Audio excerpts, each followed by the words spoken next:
Warzuqna ya Allah fahman nabi wa hifdzal mursalin wa ilhamal malaikatil muqarrabin.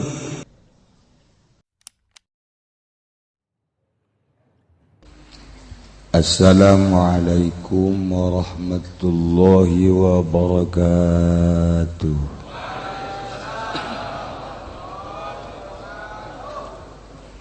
Alhamdulillah wassalatu wassalamu ala rasulillah Muhammad ibn Abdullah wa ala alihi wa sahbihi wa mawalah amma ba'du.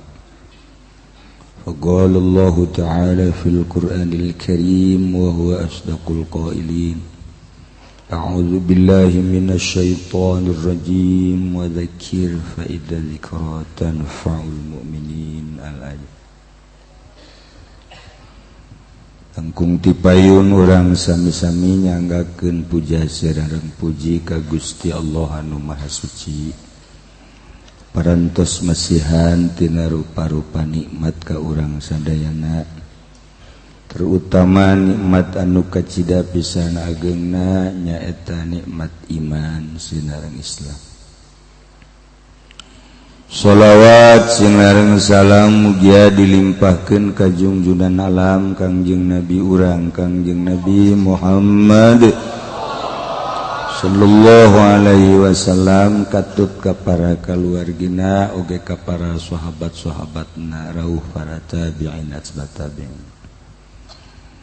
al mukarramun, para alimin ulama, para asatid, para habaib, bil khusus pisan ka Kiai Haji Manarul Hidayat di Jakarta. Lo aslina geus kamaklum lembur. Oge ka Kiai Haji Jamaluddin ngaranna ge Solok Jengkol. Ngaranna ge Solok Jengkol, malah aja di Jakarta mengaran Solok Jengkol.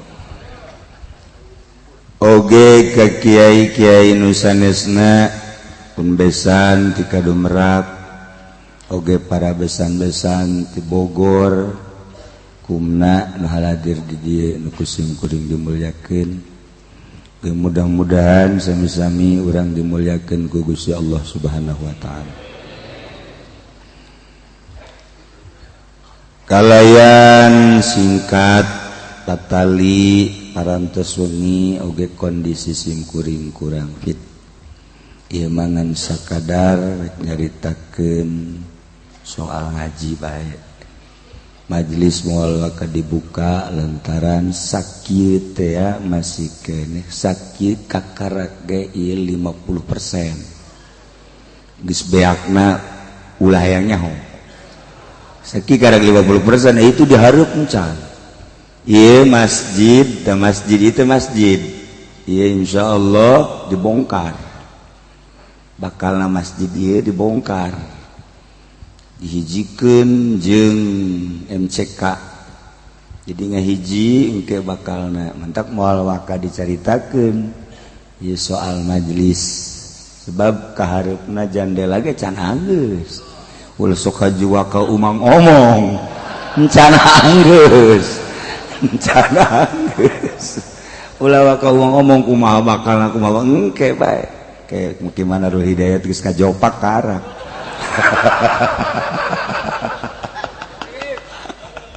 Adinya geus kolot pan. Kula mah budak nya, kula mah keur budak keneh nya geus jadi profesor. Kula barang geus kolot ku harinya na hirup keneh. Haju gagah bae deui. Atuh gagah ge kadeuleun jerona mah sarua bae. Jam mobil gay tahun lama mah gitu-gitu bae.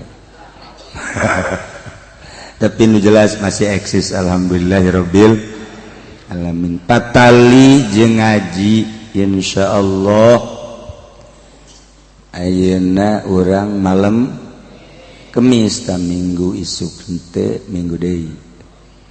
Minggu isuk henteu minggu deui. Berarti masih aya keneh waktu sabaraha tah sakitulah. Insyaallah urang mudah-mudahan panjang umur, diberi sehat, diberi semangat.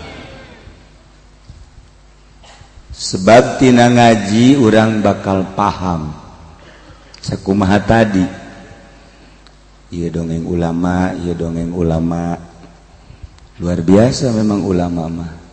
Tapi yang jadi ulama du bener teh hese.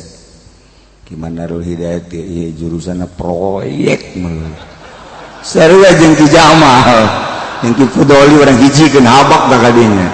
Eta geus urang guari mau mulai ayeuna nu tilu kiai kiai proyek.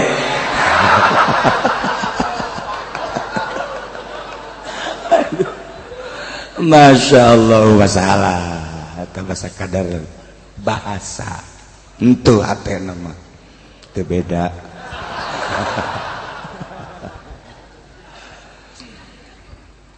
Lamun orang ningali sirem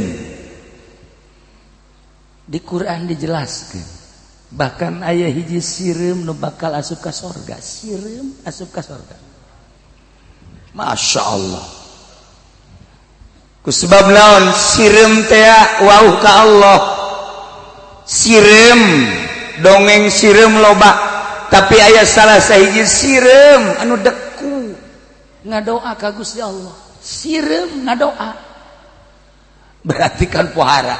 Tapi lain eta nu paling hebat sirem kaluar ti liang neangan dahareun. Masya Allah sanggeus tanyana neangan dahareun jang dirina oge jang pamajikanana mun boga jang anakna mun boga eta sirem tilok salah balik.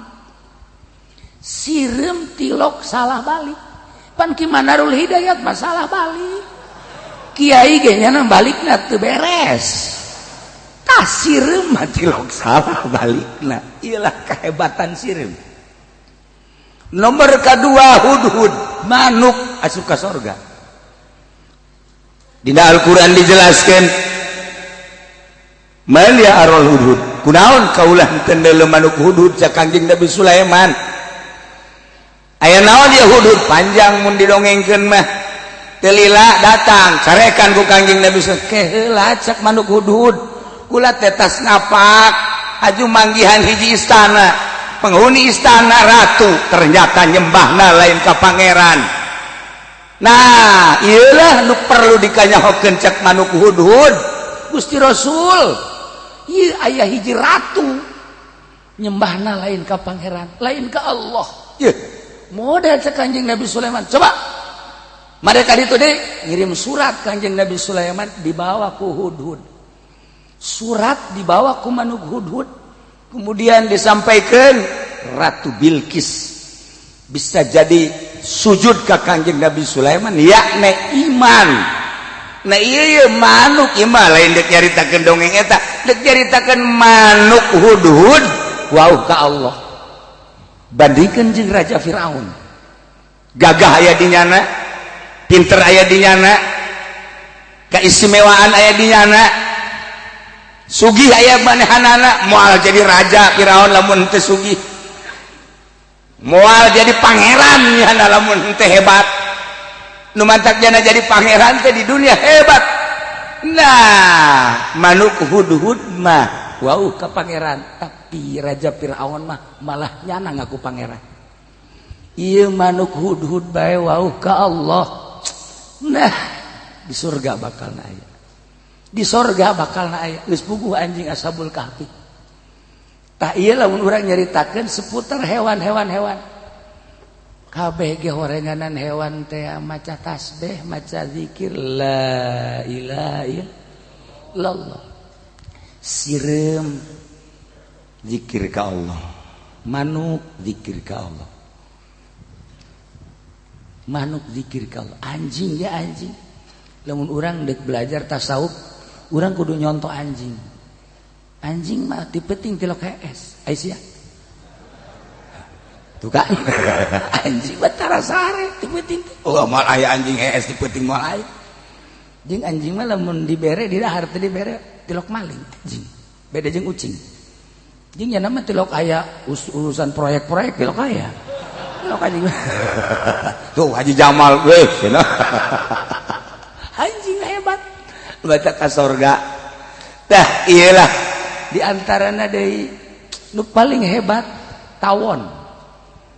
Masya Allah dina Al-Quran geus dijelaskeun ayatna eces luar biasa.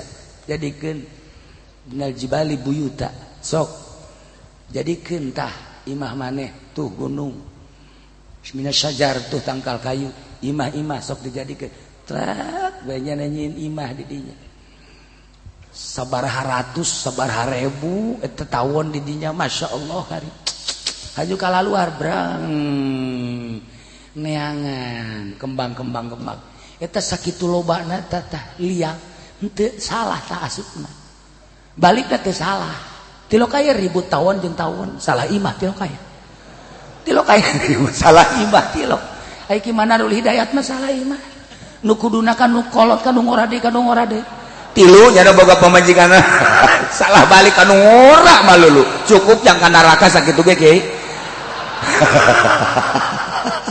ieu mah cerita contoh doang tuh kitu anu henteu ieu mah keur contoh lamun teu adil tah eta salah imah ngaranna tapi Masya Allah tawon sakitu ribuanana tilok aya salah imah sup kadinya jeung mawa kaistimewaan madu tawon salah sahijina aya nu bakal diasupkeun ka surga dina seluruh hewan mun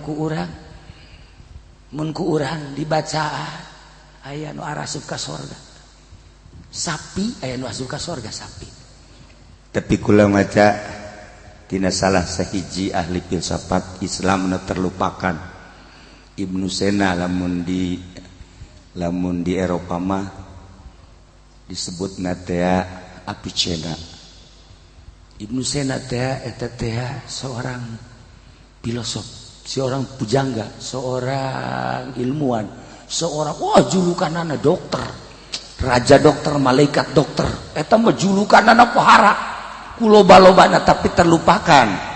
Artinya terlupakan teh henteu pernah bae urang teh nyadap tina ilmu Ibnu Sena. Padahal pohara dina kitab-kitab kama qala Ibnu Sena terutama filsafat jeung ilmu-ilmu kedokteran. Nah, aya bahasa nu luar biasa di antarana nyaritakeun ruh, di antarana nyaritakeun makhluk. Lamun ku urang dibacaan, urang kataji, mun kabari ieu urang selalu nyaritakeun Jalaluddin Rumi, ieu Ibnu Sena pohara. Nyana nyaritakeun saya takut terhadap sapi. Sebab sapi punya tanduk. Dengan tanduk itulah saya takut. Budak leutik mah komo ka tanduk. Sapi sieun. Mantap kayak matador segala. Lamun henteu liheng ngulinkeun anak bisa dibadu. Nah iyalah sapi kulantaran boga tanduk dipake kasieun. Tetapi cak Ibnu Sena nya nama teu boga akal, bisa ditaklukkeun. Nu paling bahaya tanduk ieu adalah tanduk manawi. Di mana tanduk manawi ieu ngejak lantaran dibarengan ku akal, bakal tidak mau tahu apapun yang terjadi, siapapun pokoknya mah tandukna di mana geus ngagadil bahaya. Boro-boro sagede presiden, boro-boro sagede gubernur, boro-boro sagede bupati, boro-boro sagede RT, Haji Pendi bae tandukna ngamuk. Waduh, Masya Allah Karim androk merosot. Iya gara-gara tanduk ya. Tuh kan. Nah, atuh komo gimana rul mah geus kudu dicaritakeun teman. Tanduk nanya nama kuari ge hudang bae. Tak ieu tanduk. Nah, nu paling bahaya adalah kiai. Kiai cek Ibnu Sena adalah boga tanduk. Tanduk ieu osok salah ngagunakeun kiai. Lantaran nyana boga dalil. Sebab pamarentah maling. Tilok make dalil, tanda tangan bae. Pamarentah, bupati, gubernur jeung saha bae korupsi tanda tangan. Tapi kiai mah lamun deuk korupsi teh make dalil. Nah, komo profesor mah bah, doktor bangsa kos karari. Itu deuk maling teh dalil melulu nya nama. Deuk maling bae make dalil. Atuh Ki Jamal bae lain dokter make dalil. Tuh nya nama.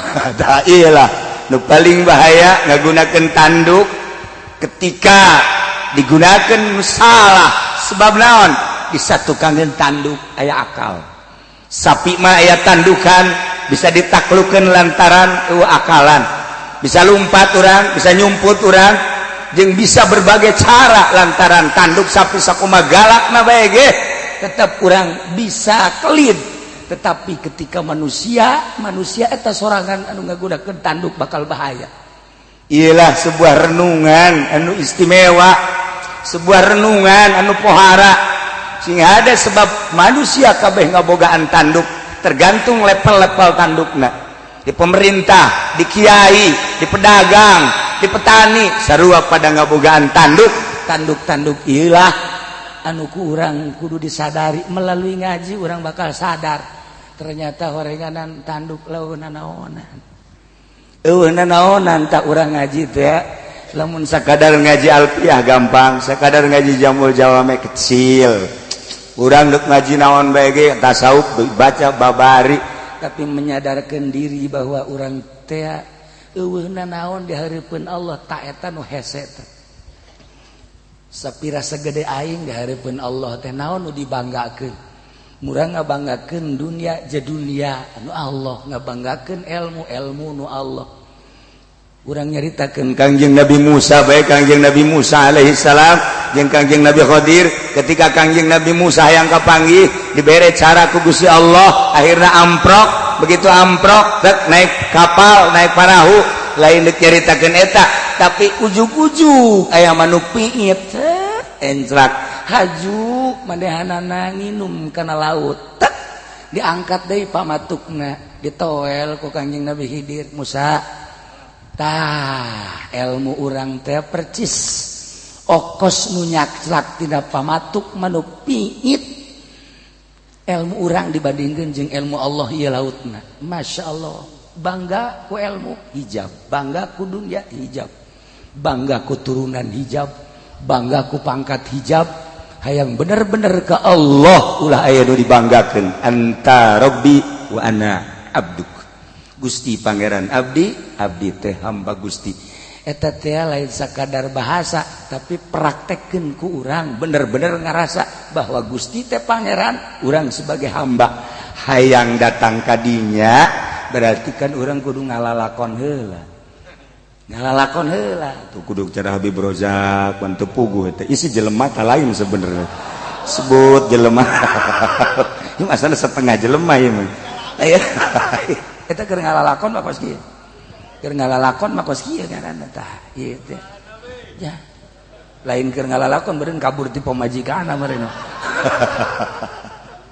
itulah para jamaah kaum muslimin wal muslimat rahimakumullah urang renungkeun tina tanduk-tanduk tadi lamun urang nyaritakeun di Imam Jalaluddin Rumi nyaritakeun bulu merak tapi Ibnu Sena nyaritakeun tanduk masyaallah panjang caritana kabelah dituna aya hiji kiai ibadah ka Gusti Allah sanggeus ibadah ka Gusti Allah ngarasa bahwa aing teh kapan kiai tak boga rasa aing kiai berarti tanduk teh bijil langsung diturunkan ke Gusti Allah turunkan hampir jatang ke pangkat waliun min auliyaillah turun kan turun tina pangkat kewalian turun tina pangkat kasolihinan nu nyaho iwalti dirina maksudna dirina nyaho apa teh nyaho dirina mah kok bisa nyaho lantaran tatadina lazat ibadah jadi henteu nikmat ibadah jadi henteu nu tatadina daek hudang peuting kuari kerek bae nu tatadina daek ngaji kuari henteu eta mah kos kitu mah masih kene babari ieu mah tatadina lazat kan geunah urang baca Quran teh lain tamatna ngeunahna ngeunah teh lain ngeunah suara jeung makharijul huruf tapi ngeunah teh hese nyaritakeunana sebab eta mah ruhani urang teh ieu teh nyaritakeun tentang ruhani lamun tadi urang nyaritakeun teh nyaritakeun jasmani bae kula mah tadi nyeleki fudoli mawaan naon karang-karana mawaan eta tadi dah mawaan konsumsi cau sagala jeruk rut asa-asa maraban lauk lele nah ini urusannya kan jasmani mah urusan anda jasmani nah urusan rohani kudu lepas di urusan jasmani. Lamun urang encan bisa lepas tina urusan jasmani, ruhani urang tetap masih kababawa ku jasmani bae. Nu kos kitu ngaranna masih tahap biasa bae sanajan ilmuna hebat. Sanajan ilmuna luhur, masih kene kababawa ku urusan jasmani. Ruhani encan timbul masih ke tahapan bawah kene, masih biasa kene. Nah iyalah urusan carita ilmu jang ibadah teh ya, maksudnya supaya bener-bener mantep ka Gusti Allah. Urang leulitikan bulan puasa bae. Bulan puasa lantaran teu dahar, teu nginum, teu jima jeung pamajikan. Eta giat tarawehna giat. Giat taraweh. Haju baca Quran ge alhamdulillah. Baca Quran alhamdulillah. Quran teh dibalik-balik bae ke urang ge. Nah, dibaca mah wallahu alam. Tapi nu jelaskan nyekel mah osok. Nah, dong ngadengekeun. Nah, eta sakitu bae eta sakitu tah ruhani geus timbul ruhani. Komo lamun dibebenerankeun. Komo lamun dibebenerankeun. Itulah para jamaah kaum muslimin wal muslimat rahimakumullah, di awak urang aya ruh. Ruh ieu adalah sok disebut nafas atawa jiwa. Jiwa nu aya di jero jasad. Percis kos manuk terkurung dina sangkar. Nyana merindukan alam bebas. Nyana merindukan alam bebas. Manuk di mana dikurungan teu betaheun, sebab manuk teh di alam bebas hayangna. Saenggeus dah hirup di alam bebas, manuk nu paling hebat, manuk di mana enclak dula deuleu heula geus aya nu mau jepretan. Jeung nyana enclakna teu meunang sambarangan. Iya bakalna potong atau henteu, manuk bae berpikir sampai ka dieu cak Ibnu Sena. Hebat da Ibnu Sena nilik manuk ketika dek anteng dula deuleu aya eueuh nu ngajepret, eueuh nu mawa mimis. Ketika aya hiber eta manuk cerdik lu kos kitu ngaranna. Eta manuk hebat. Nyana di alam bebas, di alam luas. Ngeunaheun manuk teh eta emang alamna. Ruh urang sebenarnya mah ayana di alam bebas. Artinya aya di alam bebas teh di alam ruhani. Tetapi urang kunaon haju di alam jasmani bae, urang teh di alam jasad bae. Nah ketika urang terus-terusan di alam jasad, teu pernah ngarasakeun ruh urang di alam ruhani. Urang kieu bae hirup teh. Kieu bae masalah sih kan ieu mah keur carita batur nu urang disebut tadi Gus Dur, nu urang disebut Kyai Haji Asy'ari, urang disebut Buya Cidahu, Buya Dimyati, nu kurang disebut-sebut Kyai Asnawi, nu kurang disebut para aulia-aulia Allah. Etalah jelema-jelema nu hirupna teh anu geus kakalayangan.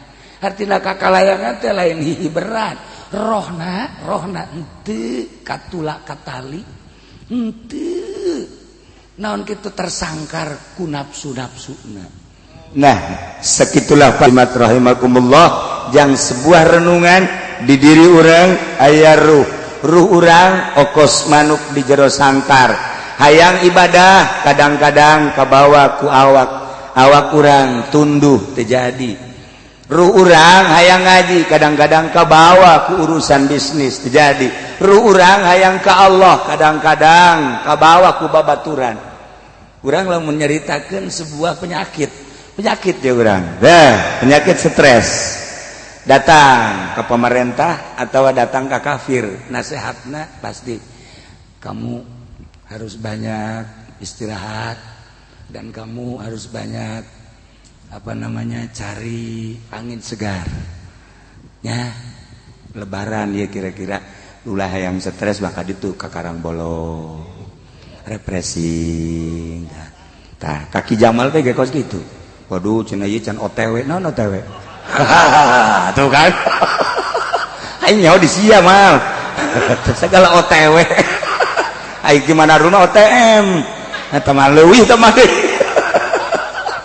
Nah ieu jadi nasihatnya kos kitu teh nasihatnya refreshing lah cek nyana. Coba luangkan waktu tuh ningali pantai, luangkeunlah waktu tuh ningali gunung, luangkeunlah tak eta teh nasihat kafir, nasihat munafik, nasihat jelema bodoh. Nasihat kiai mah lain kitu. Ya stres ya, Masya Allah, dekatkan diri kepada Allah. Tuh. Coba galaman kaki Ki Jamal, Ki Jamal kula ieu pikiran ada rumek bae kunaon emang nyaho kumaha oh coba deketkeun diri ka Gusti Allah cak Jamal kan kos kitu puguku lagi ngadeketkeun diri jadi puyang cak Jamal teh yes eta beda nasihatna ya lamun nasihat jelema-jelema munafik pasti seperti eta tapi nasihat ahli Allah lain buka Al-Qur'an baca renungkeun ieu jadi obat syifa kan geus dijelaskeun dina ayat lagi syifaul lima fis sudur buka ayat ulah loba-loba sa ayat renungkeun asupkeun ka dieu ayat nu mana anu kira-kira asup ka hate kos kitu nasihat ulama mah jadi lamun kuari urang ningali seputar lebaran geus puguh mudik tama geus masalah silaturahmi ieu kolot masih kena ka karang bolong moal kudu dijebejakeun nu mana kolot teh loba di dieu pangkolot ye tuh sok satakolan kos kitu deui atuh siapa kudu nyirikeun ka moal endog-endogan kotok endogan tenang bae sih tenang mana kolot kos kitu nah eta nurutan munafik eta kos kitu geus kolot mah masyaallah baca Quran renungkeun asupkeun ka jero hati ya Allah ya Rabb nah itulah para jamaah kaum muslimin wal muslimat rahimakumullah ku ngaji bakal kabongkar syariat bakal kabongkar thariqah bakal kabongkar hakikat bakal kanyahoan urang mun ngaji hakikat saeutik bae tentang ruh cak Gusti Allah berarti hakikat qad araftani qabla dunya anjeun geus wau ka kaula memeh aing nyieun dunya eta bahasa Gusti berarti bahasa hakikat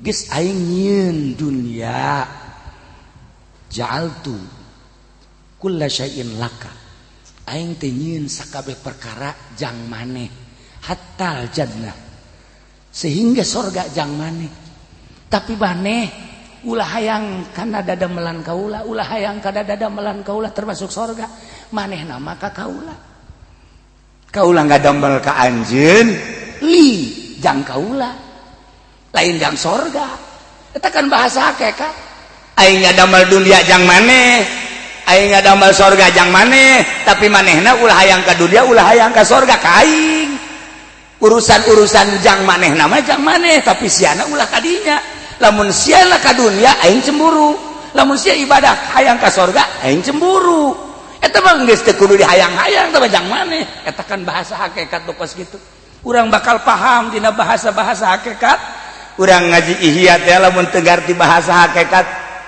bakal nyasab urang ngaji hikam mun teu ngarti kana bahasa hakikat bakal nyasab da model tadi eta teh bahasa hakikat bahasa Gusti ngaranna aing ngadamel dunia jang maneh aing ngadamel surga jang maneh tapi maneh ku aing dijieun lain jang dunia lain jang surga jang aing eta kan luar biasa eta bahasa lamun maneh masih kana hayang ka surga di kana neraka heula sia ku aing ya sia mah jang aing nah nu madak litakuna manzari wali akuna manzaruk supaya aya anjeun teh pangdeuleu kaula jeung aya kaula pangdeuleu anjeun kula neuleuh ka anjeun neuleuh ka kaula masyaallah saling memandang mantak anta budallah ka annaka tarah wa illam takun nah ieu bahasa hakikat jadi lamun urang nyaritakeun bahasa hakikat sakabeh aya hakikatan sakabehna aya hakikatan urang bakal paham Allah engke bakal nu mere pahamna seperti bahasa hakikat kullu syai'in yad'uk sakabeh perkara ngajakan ka maneh aing teh nyieun ruh ieu bahasa tadi aing teh nyieun ruh memeh dunia sanggeus maneh diasupkeun ka awak haju kuari aya mataan aya ceelian dibere watek mata boga watek ceuli boga watek sehingga roh lupa ka Allah ka bawah ku watek mata cek Gusti Allah likulli syai'in wajah setiap perkara aya beungetan kunaon atuh beungeut maneh teh resep kada linapsik awak maneh tak ieu beungeut maneh kunaon resep ka awak maneh tak ieu nu jadi bahaya ge urang resep ka diri urang lain ka Allah nu mantak urang make baju kieu ge resep ka diri urang nu mantak make jas ge Haji Pendi henteu malam ieu mah laku meureun di jalan ya nah ieu teh resep ka awak nah ieu urang resep ka awak urang teh ya ngahalangan ka Gusti Allah. Eueuh jelema luhur ku jas, eueuh jelema luhur ku jubah, eueuh jelema luhur ku pakaian, eueuh jelema luhur munggu Allah ku pakaian jeung dunia. Hiji we ruh urang wauh jeung Allah. Urusan-urusan kos kieu mah urusan amrang sapira lama. Kuari anyar dibumulai ke urang isuk pageto mah bolong dipiceun. Atuh urang kamari ieu teh ngamumule ieu teh katipu ja ujung-ujungna mah dipiceun. Urang geus sabaraha taun kikituan. Geus sabaraha taun urang kikituan likulli syai'in raja. Tiap perkara ngabogaan beungeut. Kullu syai'in yaduk. Setiap perkara ngajakan ka anjeun. Urang liwat ya, urang liwat. Be, urang lapar diajakan ku tukang uduk. Udali ka dieu. Ini uduk nih mantep nih. Ada udangnya. Bisa dikredit deh pud. Uduk bae bisa dikredit uduk. Tah ya. Urang liwat deui ka ditu tukang sao. Sao ngajakan sesuai jeung nafsu urang. Ka deui. Ieu say. Aya deui ku aya tukang salak. Ieu salak Banten ieu mah hiji ge ti Banten ka Tangerang teu beak. Udah gak ada salak Banten di Banten datang ka ieu mah teu beak hiji ge masyaallah kesem. Eta diajakan urang. Eta kakara ku halal nu kos karar itu diajakan ku pakaian, diajak mantak liwat urang ka ditu poe Minggu tuh. Set kapuri. Atuh pan mata teh tungkul be, tungkul kieu teu bisa. Dula deuleu be kieu. Itu bagus tuh warnana nya. Hate urang ngomong kos gitu, sebar duitnya. Itu bagus sarua jeung di Tanah Abang tah kos kitu teh. Ngan aing mah gengsi atuh mah nya aing pan Haji Pendi mah nya meuli di dieu. Aing mah luhur eta mah tambah tah mah.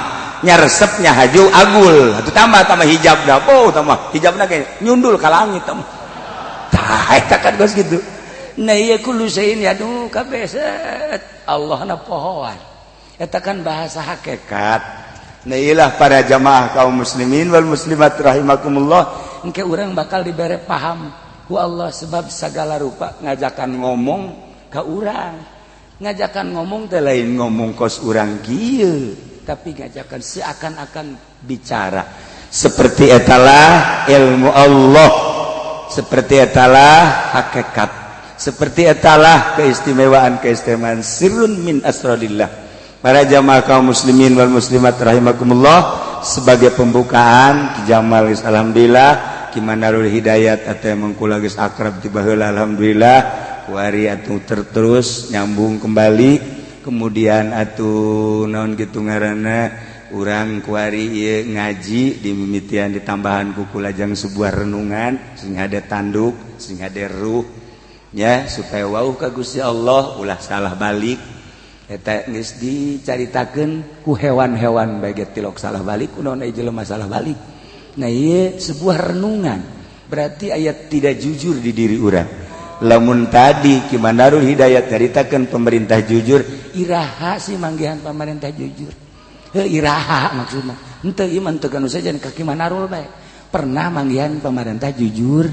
Geus bae engke jawabanna engke bae. Urang duaan bae kiai. Proyek mah. Ya, nah iya minggu isu teu minggu deui hampura kula ka Ki Jamal karena akrab, atuh ka Ki Manarul akrab komo Ki kudu 5 alo, atuh Habib Rozak mah mah uulinan kula deh tuh. Geus eueuh asa-asa jadi urang kabeh aja. Da ieu mah dicukupkeun sakieu. Sekali deui mudah-mudahan jeung urang ngadoa ka Gusti Allah, mudah-mudahan abah kula kasalahan ibu kula dosa-dosana dihampura ku Gusti Allah, dicaangkeun di kuburanana, dilegakeun di kuburanana, dibere kanikmatan kubur ku Gusti Allah Subhanahu wa taala. Kitu keneh guru-guru urang nu lain mudah-mudahan dihampura dosana, tur dilegakeun dicaangkeun di kuburanana. Kitu keneh bapak-bapak urang dulu-dulu urang geus mararaot, mudah-mudahan dihampura sakabeh dosana, tur dilegakeun dicaangkeun di kuburanana. Akhir hayat urang husnul khotimah, di akhirat urang babarengan jeung Kangjeng Nabi urang, Kangjeng Nabi Muhammad sallallahu alaihi wasallam menuju surga Allah di bawah benderana. Sakitu bae amin ya Allah ya rabbal alamin. Allahumma ihdinas siratal mustaqim, Allahumma ihdinas siratal mustaqim, Allahumma ihdinas siratal mustaqim, siratal ladzina an'amta 'alaihim minan nabiyyin wasiddiqina wasyuhada'i wassalihin wa hasuna ulaika rafiqa, dzalikal fadlu minallahi wa kafa billahi alima. Shalli wa sallim ala jamil anbiya'i wal mursalin. Walhamdulillahirabbil alamin. Satacana teu kudu sasalaman, kiai bareng jeung kula kabeh engke nu lain kiai ge atuh silakan bareng ka imah. Kemudian di dieu disadiakeun teu kudu aya nu sasalaman. Kemudian dipersilahkan di dieu di imah ge aya prasmanannya. Sakitu bae wallahul muwaffiq ila aqwamit thoriq. Wassalamualaikum warahmatullahi wabarakatuh.